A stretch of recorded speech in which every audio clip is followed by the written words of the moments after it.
क्या आप अश्वत्थामा के श्राप के बारे में जानते हैं?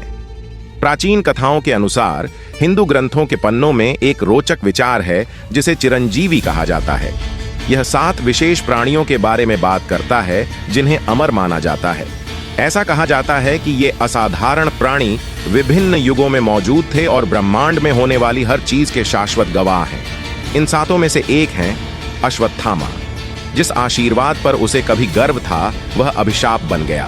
यह सब कुरुक्षेत्र के भीषण युद्ध के बाद हुआ, जब भगवान कृष्ण ने क्रोध में आकर अश्वत्थामा को श्राप दिया और उसे दुख और पीड़ा से भरे जीवन की सजा दी। एक ऐसा जीवन जहां वह मृत्यु के लिए तरसेगा लेकिन उसे कभी नहीं पाएगा।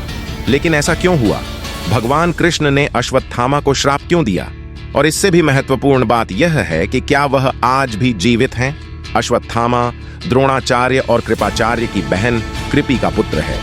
वह और उनके पिता महाभारत युद्ध में पांडवों का विरोध करते हुए कौरवों की ओर से लड़े थे। द्रोणाचार्य ने वर्षों तक भगवान शिव से प्रार्थना की कि उन्हें भगवान जैसा एक शक्तिशाली पुत्र मिले। यहाँ तक कहा जाता है कि अश्वत्थामा भगवान शिव के अंश अवतार हैं जो चिरंजीवी के रूप में जन्मे हैं। उसे मारना या हराना लगभग असंभव है। अश्वत्थामा के माथे पर मणि उसकी शक्ति को बढ़ाती है, उसे अन्य जीवित प्राणियों की तुलना में शक्तिशाली बनाती है, उसे भूख, प्यास और थकान से बचाती है।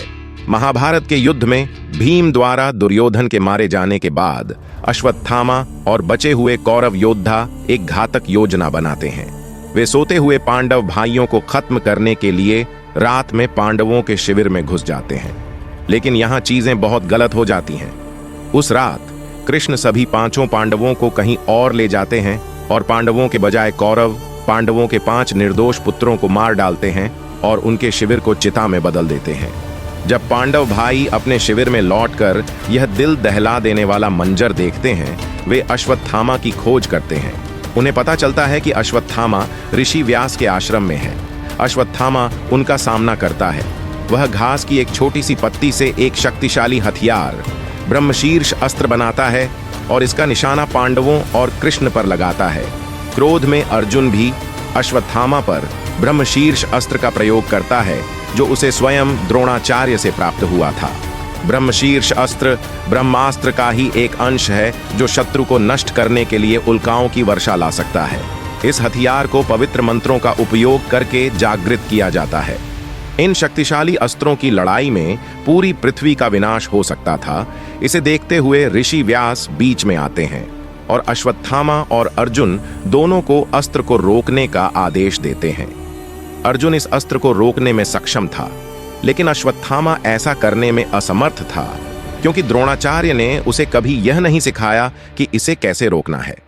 अपने हथियार को किसी निर्जन स्थान की ओर ले जाने के बजाय जहां यह अस्त्र बिना किसी को नुकसान पहुंचाए फट सकता था, वह हथियार को अर्जुन की गर्भवती पत्नी उत्तरा की ओर निर्देशित करता है। यह पांडव वंश को नष्ट करने का प्रयास था। कृष्ण बीच में आकर उन्हें बचा लेते हैं। अश्वत्थामा ने पांडव परिवार को खत्म करने की कोशिश की। इसे देखकर भगवान कृष्ण क्रोधित हो उठते हैं। सजा के तौर पर वह अश्वत्थामा को एक भयानक श्राप देते हैं। अश्वत्थामा को अपने माथे की मणि अर्पित करने के लिए कहा जाता है।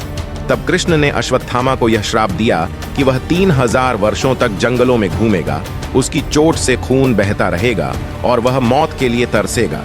लेकिन उसे मौत नहीं आएगी क्योंकि युद्ध के दौरान उसे मौत का कोई डर नहीं था। उसके पास न तो कोई साथी होगा और न ही कोई आवास। वह मानव जाति और समाज से किसी भी भौतिक संचार के संपर्क के बिना पूरी तरह से अकेला रहेगा और उसके माथे पर घाव जहां मणि हुआ करती थी कभी ठीक नहीं होगा। उसका शरीर अनेक असाध्य रोगों से पीड़ित होगा, ऐसे घाव जो 3000 वर्षों तक ठीक नहीं होंगे। इस प्रकार अश्वत्थामा हर पल मौत की तलाश में रहेगा और फिर भी वह कभी नहीं मरेगा। केवल कलयुग के अंत में जब समय का चक्र घूमेगा तो वह भगवान विष्णु के अंतिम अवतार श्री कल्कि से मिलेगा। ऐसा कहा जाता है कि अश्वत्थामा आज भी पृथ्वी पर, विशेषकर भारत में, नर्मदा नदी के आसपास भटकता हुआ दिखता है। कुछ लोग उसे देखने का दावा करते हैं। ऐसी भी एक कहानी है कि एक डॉक्टर ने एक ऐसे व्यक्ति का इलाज किया जिसके माथे पर एक असामान्य घाव था। सभी प्रकार की दवाइयां लेने और घाव पर टांके लगाने के बाद भी घाव ठीक नहीं हुआ। जब डॉक्टर ने मजाक में पूछा कि क्या वह अश्वत्थामा है, तो वह आदमी रहस्यमय तरीके से गायब हो गया। वीडियो देखने के लिए धन्यवाद। ऐसी ही रोचक कहानियों के लिए चैनल को सब्सक्राइब करें। वीडियो को लाइक और शेयर करना ना भूलें।